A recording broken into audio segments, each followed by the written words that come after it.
সালাম TV, the solution for humanity.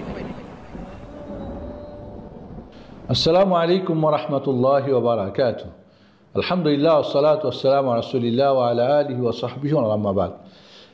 আজকে আমাদের একটা অত্যন্ত গুরুত্বপূর্ণ প্রশ্ন, সালাত কখন জমা করা যায় একসাথে। আসলে সালাতকে একসাথে পড়ার দুইটা পদ্ধতি আছে। একটা হলো কি জামা তাকদিম, এগিয়ে নিয়ে জমা করা, অর্থাৎ জোহরের সঙ্গে আসর পড়া, মাগরিবের সাথে এশা পড়া। একটা জমা তাখির, দেরি করে জমা করা, অর্থাৎ জোহরকে আসরের নামাজে, মাগরিবকে এশারের নামাজের সাথে পড়া। একসাথে সালাত আদায় করতে পারাটা বা সুযোগটা ইসলামের একটা সুন্দর বৈশিষ্ট্য, কোনো সন্দেহ নেই।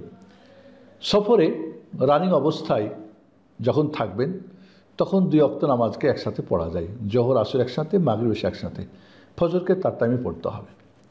এছাড়াও যদি প্রাকৃতিক কোনো দুর্যোগ থাকে, মুষলধারে বৃষ্টি হচ্ছে, কাদা পানি, মসজিদে যাতায়াত সমস্যা, বা অসুস্থ, বৃষ্টি হতে পারে, ঝড় তুফান হতে পারে, আরব দেশে দেখা যায় লো হাওয়ার কারণে ধুলাবালি হয়, প্রচণ্ড ঠান্ডা হতে পারে। এছাড়াও যদি ভয় থাকে, যে ভয় আছে একসাথে না পড়লে আলাদা আলাদা পড়া যাবে না, সেটা যে কোনো ধরনের ভয়, এইভাবে শারীরিক যে থাকে, সমস্যা থাকে, অসুখ, বারবার উজু করা, নামাজ পড়া সমস্যা হচ্ছে, তাহলে জায়েজ রয়েছে। তাহলে সফরে কসর করা যায়, তবে জমা করা এভাবে হজের যেটা আমরা মুজদালিফা, মিনা, আরাফাতে জমা করে থাকি, সেটা সফরের কারণে না হজের কারণে, দুই ধরনের মত আছে, মোট কথা সেখানেও করা যায়।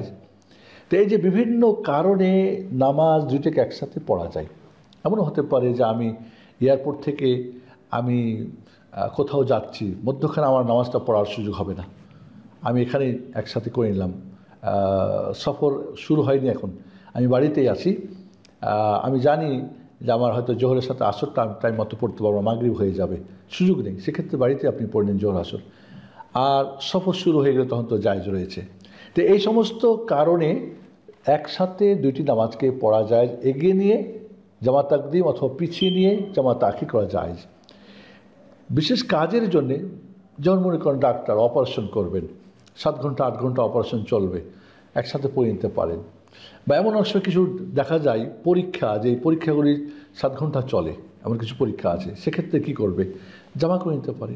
ডাক্তার অপারেশন করবেন, তো এই যে বিভিন্ন কারণে জমা করা যেতে পারে, এগিয়ে বা পিছিয়ে করা যেতে পারে, জায়েজ রয়েছে। বাট আজকাল দেখা যায় অফিস করতেছে, ব্যাংকে বা ব্যবসা করছে, ব্যস্ততার কারণে জমা করে না, জায়েজ নেই। হ্যাঁ, এমন যদি হয় যে আপনি এখন মাগরিবের নামাজ পড়তেছেন অফিসে, এশার নামাজ আপনি টাইমে পাবেন না, তো এশার তো লম্বা টাইম আছে, মধ্যরাত পর্যন্ত টাইম আছে, সেক্ষেত্রে আপনি এমন যদি হয় যে আপনার মধ্যরাত পার হয়ে যাবে, আপনি জানেন, তাহলে আপনি মাগরিবের সাথে পড়ে নিন।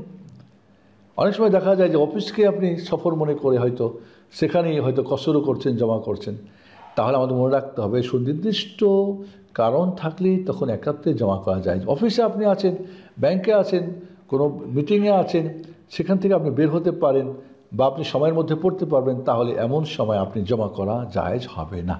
এই জন্য আপনি বৈধ, আপনার কারণ না। সালাতকে, একটা কথা আজকাল তো অনেকেই বলে, সালাতকে বড় না আমার কাজ আছে, কাজকে বলো আমার সালাত আছে। কাজের ফাঁকে আপনাকে পড়ে নিতে হবে। এত ব্যস্ত যে 4 রাকাত নামাজ, জোহর নামাজ বা আসর নামাজ আপনি পড়তে পারবেন না, বা মাগরিব এসব পড়তে পারবেন না, এটা কখনো হতে পারে না। আজকাল অনেক সময় দেখা যায় আমাদের যেটা ইসলামে বৈধ কাজ না, অবৈধ কাজে জমা করা যায় নেই। একজন সফর করছে চুরি করার জন্য, মারামারি করার জন্য, একজন ফুটবল দেখতেছে, ফুটবল খেলা দেখছে, ক্রিকেট খেলা দেখতেছে, এই জন্য জমা করে নেবে না, এই সমস্ত কারণে জায়েজ নেই। তা আল্লাহ সুবহানাহু ওয়া তাআলা আমাদেরকে শরীয়তকে সঠিকভাবে জানা এবং কখন কোনটা কীভাবে জায়েজ সেটাকে সেভাবেই নিজে ফতোয়া বানিয়ে নেওয়া বা সেখান থেকে ফতোয়া নেওয়া, এটা মোটেই ঠিক হবে না। আল্লাহ সুবহানাহু ওয়া তাআলা আমাদেরকে দিনকে সঠিকভাবে জানা এবং বুঝাবো, আমল করার তৌফিক দান করুন। আসসালামু আলাইকুম ওয়া রাহমাতুল্লাহি ওয়া বারাকাতুহু।